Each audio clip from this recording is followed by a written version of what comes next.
تا برگزاری انتخابات وکیلان پارلمان، مجلس‌های وکیلان خلقی مقامات محلی، حکومت دولتی ولایت و شهر و ناحیه‌های کشور، اینچنین وکیلان جماعت‌های شهرک و دهات روزهای به شمار ماند. باید گفت که بهره در سطح بلند گذراندن این معرکه سیاسی در حدود جماعت‌های شهرک و دهات شهر ترسونزاده آمادگی‌ها خوب به نظر می‌رسند. از جمله در حوزه انتخاباتی یک مانداتی ترسونزاده 5 69 участка انتخاباتی برای آوازدهی آماده کرده شده است که به طلبات جوابگو می باشد. خیلی که در участка انتخاباتی در صورت همه کابینه ها قطعه آوازدهی روی خط بالای میزی تخته آویزه های که участка انتخاباتی دارند خود حوزه دارد علاقه به پورا آماده کرده شده است.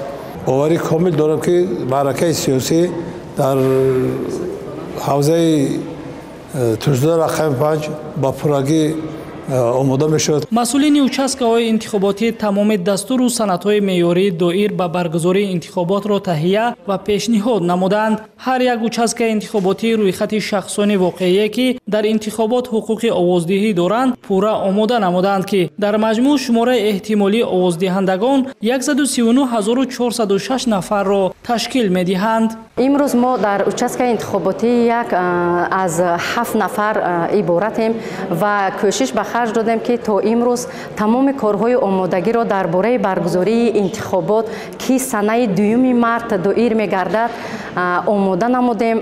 با پورگی روی خطا را آماده نمودیم، کابینه های آوازدهی را آماده نمودیم که علاقه ما آماده هستیم که چاره‌بینی مهم سیاسی را در یک سطح بلند دایر نماییم. участка انتخاباتی رقم 18 که در دهه دوردست سنگقلعه جماعت دهات نوآباد واقع گردیده است با حجره‌های آوازدهی، خانه مادر و کودک و نقطه طبی پورا با تجهیزات‌های ضروری مجهز گردانیده شده است. 40 ساعت ما در участка انتخاباتی رقم 18 که در جماعت نوآباد دهه سنگقلعه واقع است قرار داریم.